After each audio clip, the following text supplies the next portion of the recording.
I just want to put to you what Israel's explanation is. But I don't need to hear what Israel says. Can we center the discussion on international law? And this is not my opinion. There is a commission of inquiry, Amnesty International, Israeli historians. I'm fine with responding to any questions, but I would like the discussion not to be centered about what the government that is led by two leaders who are indicted for war crimes and crimes against humanity is saying. I'm fine to respond to any questions. When was the last time we heard an Israeli spokesperson say that? The courage and bravery Francesca Albanese has shown is not only admirable but also praiseworthy. A brilliant, thought-provoking interview between Channel 4 presenter Krishnan and Francesca Albanese. This isn't a battle between the two, but this collaboration is highly insightful, educational and a joy to watch. Let's take a look. I want to ask you precisely about the legality of what is going on now, because Israel says it is targeting Hamas terrorists. And it says that anybody else killed is a regrettable byproduct of war. Now, what is the legality of what they are doing if they are indeed targeting people they regard as Hamas? Let's pause for a second, Krishnan. 18,000 children being a regrettable outcome of war? It stinks as a lie. And let me tell you, 500 years of genocide have been, of settler colonial history have been supported by this kind of arguments that there is always someone who's barbarians as a terrorist. Again, I do not want to downplay the risks that Israel has faced or might still face, but nothing justifies a genocide. And the destruction of life that has taken place over the last 16 months in Gaza, all schools, all hospitals, farming land, and most of the houses. What is this? Why did Israel had to do that? In another situation, would you call a state that hits intentionally and voluntarily hospitals, that starves an entire defenseless population, because this is what it is, would you call it an outcome of war? Israel says it's targeting Hamas fighters. It's not. It's targeting anyone and everyone they can get their hands on. Next, Francesca Albanese explains the legalities behind the genocide. Illegal, and that's how they say everything we're doing is legal. So what is your legal analysis of that? Okay. The legal analysis is then, let's assume that it's a conflict, right? In a conflict, there are rules.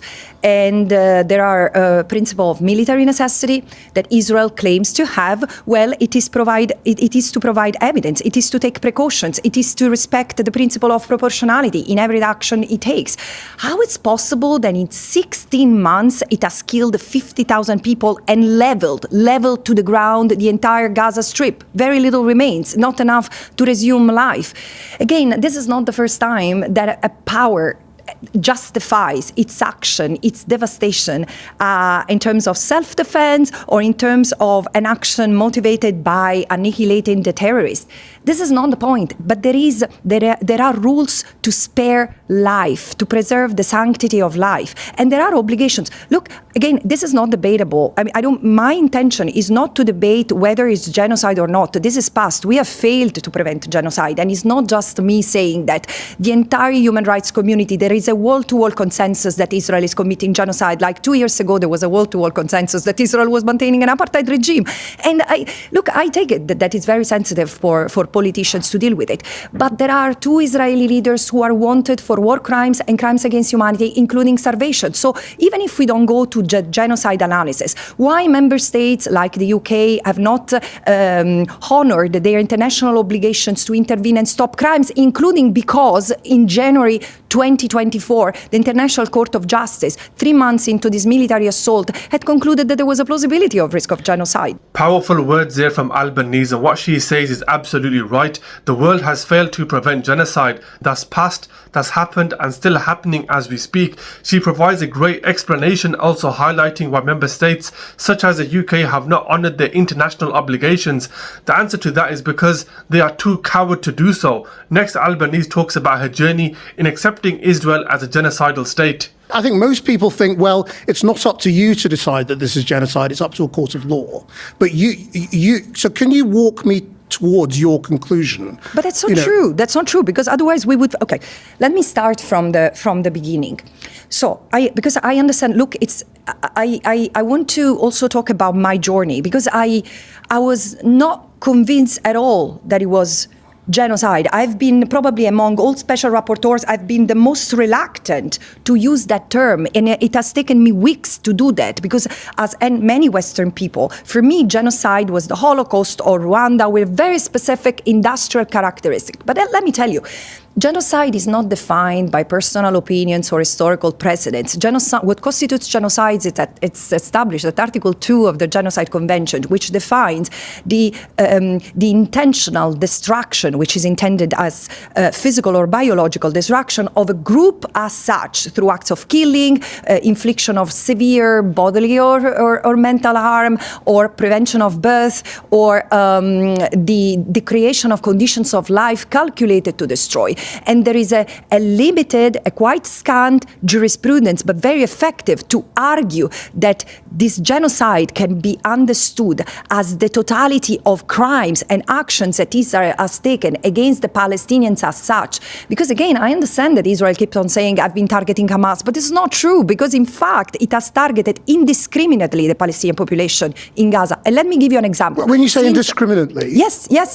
Intentionally, indiscriminately.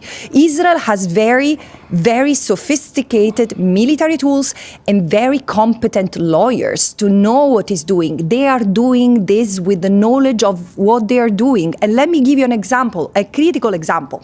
Since October, I've been documenting what has happened in terms of killing, destruction of hospitals, schools, this total siege that has been declared over Gaza, because let's not forget, on the first day after October 7, the former Minister of Defense, who's wanted by the ICC for war crimes and crimes against humanity, said we are dealing with human animals, and they will have no water, no food, no medicine, no electricity.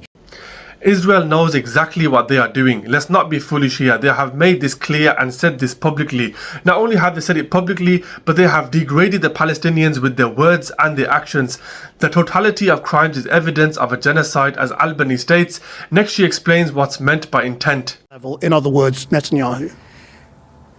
Krishnan, let me ask you, because again, I find this question big, puzzling, but I understand that you come really from an honest and candid point of wanting to explain to people at home what is intent.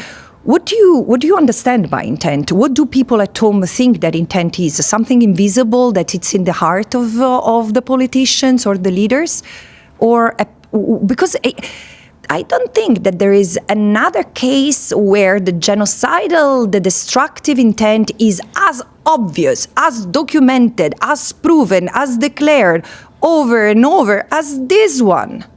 Excuse me, they have said it. I mean, they were saying destroy the Hamalek, the mother, the children, the donkey and the camel, like 16 months ago. And now they're saying open the gate of hell.